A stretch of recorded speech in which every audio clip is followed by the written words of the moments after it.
بسم اللہ الرحمن الرحیم۔ سیرت النبی صلی اللہ علیہ وآلہ وسلم۔ عنوان: حق دلوا دیا۔ اب اس ہندوستانی نے ان سے پوچھا، تم کس کی عبادت کرتے ہو؟ انہوں نے جواب دیا، ہم اس اللہ کی عبادت کرتے ہیں جو سامنے نہیں ہے۔ اس پر اس ہندی عالم نے پوچھا، تمہیں اس کی خبر کس نے دی؟ امام رکن الدین بولے، حضرت محمد صلی اللہ علیہ وآلہ وسلم نے۔ اس پر اس ہندی نے کہا، تمہارے پیغمبر نے روح کے بارے میں کیا کہا ہے؟ امام بولے، یہ روح میرے رب کے حکم سے قائم ہے۔ یہ روح میرے رب کے حکم سے قائم ہے۔ اس پر اس ہندی عالم نے کہا، تم سچ کہتے ہو۔ پھر وہ مسلمان ہو گیا۔ ایک روز نبی کریم صلی اللہ علیہ وآلہ وسلم اپنے چند صحابہ رضی اللہ عنہ کے ساتھ مسجد حرام میں تشریف فرما تھے۔ ایسے میں قبیلہ زبید کا ایک شخص وہاں آیا۔ اس وقت نزدیک ہی قریش مکہ بھی مجمع لگائے وہاں بیٹھے تھے۔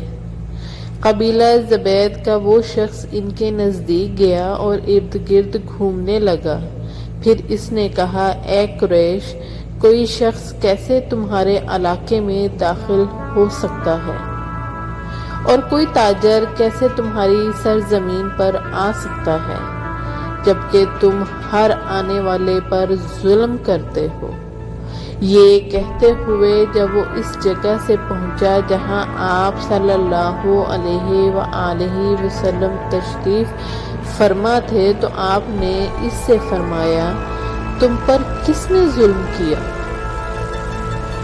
اس نے بتایا، میں اپنے اونٹوں میں سے 3 بہترین اونٹ بیچنے کے لیے لے کر آیا تھا، مگر ابو جہل نے یہاں ان تینوں اونٹوں کی اصل قیمت سے صرف 1/3 قیمت لگائی، اور ایسا اس نے جان بوجھ کر کیا، کیونکہ وہ جانتا ہے وہ اپنی قوم کا سردار ہے۔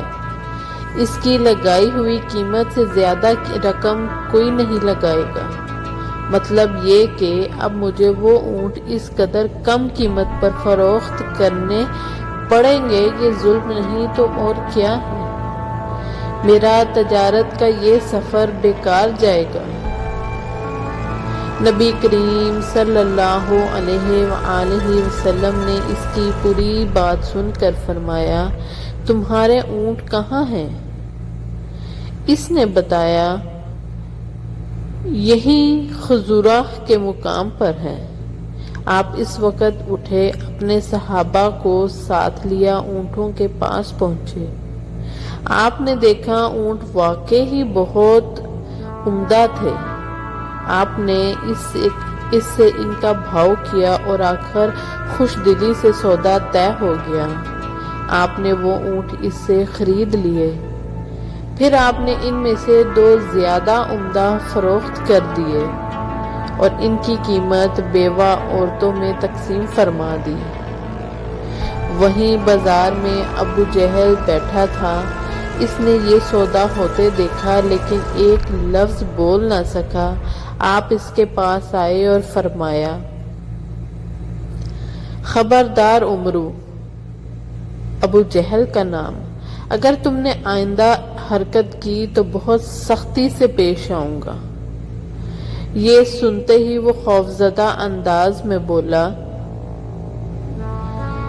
محمد، میں آئندہ ایسا نہیں کروں گا، میں آئندہ ایسا نہیں کروں گا۔ اس کے بعد حضور نبی کریم صلی اللہ علیہ وآلہ وسلم وہاں سے لوٹ آئے۔ ادھر راستے میں امیہ بن خلف ابو جہل سے ملا۔ اس کے ساتھ دوسرے ساتھی بھی تھے۔ ان لوگوں نے ابو جہل سے پوچھا، تم تو محمد کے ہاتھوں بہت رسوا ہو کر آ رہے ہو، ایسا معلوم ہوتا ہے کہ یا تو تم ان کی پیروی کرنا چاہتے ہو یا تم ان سے خوفزدہ ہو گئے ہو۔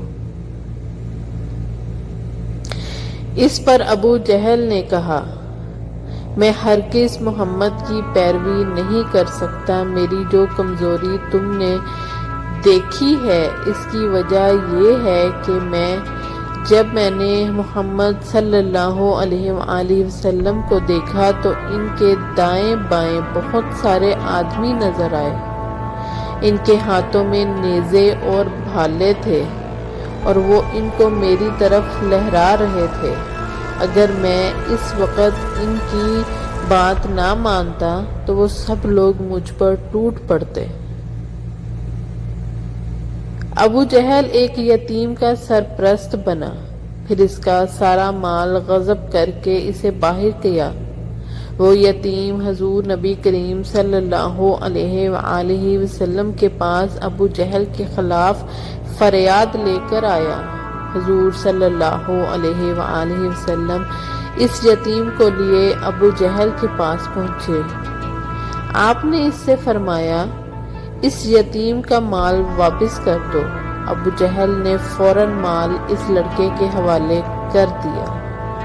مشرکین کو یہ بات معلوم ہوئی تو بہت حیران ہوئے۔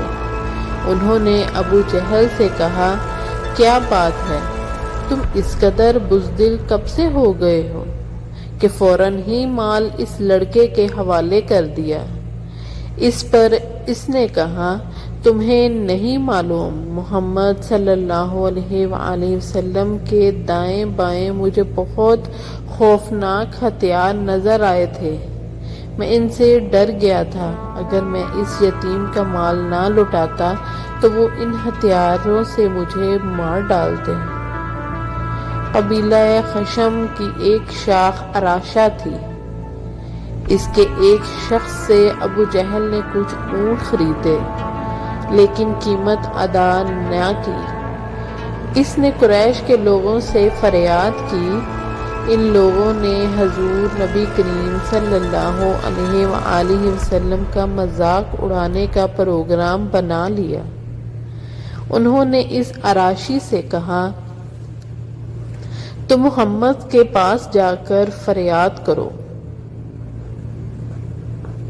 ایسا انہوں نے اس لیے کہا تھا کہ ان کا خیال تھا کہ حضور نبی کریم صلی اللہ علیہ وآلہ وسلم ابو جہل کا کچھ نہیں بگاڑ سکتے۔ اراشی حضور نبی کریم صلی اللہ علیہ وسلم کے پاس گیا، آپ نے فوراً اسے اپنے ساتھ لیا اور ابو جہل کے مکان پر پہنچ گئے۔ اس کے دروازے پر دستک دی۔ ابو جہل نے اندر سے پوچھا، کون ہے؟ آپ نے فرمایا، محمد۔ ابو جہل فوراً باہر نکل آیا۔ آپ کا نام سنتے ہی اس کا چہرہ زرد پڑ چکا تھا۔ آپ نے اس سے فرمایا، اس شخص کا حق فوراً ادا کرو۔ اس نے کہا، بہت اچھا، ابھی لایا۔ اس نے اسی وقت اس کا حق ادا کر دیا۔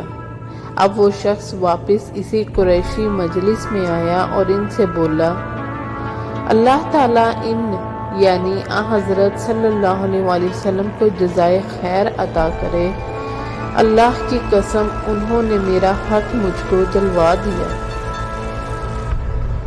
مشرک لوگوں نے بھی اپنا ایک آدمی ان کے پیچھے بھیجا تھا اور ان سے کہا تھا کہ وہ دیکھتا رہے حضور اکرم صلی اللہ علیہ وآلہ وسلم کیا کرتے ہیں۔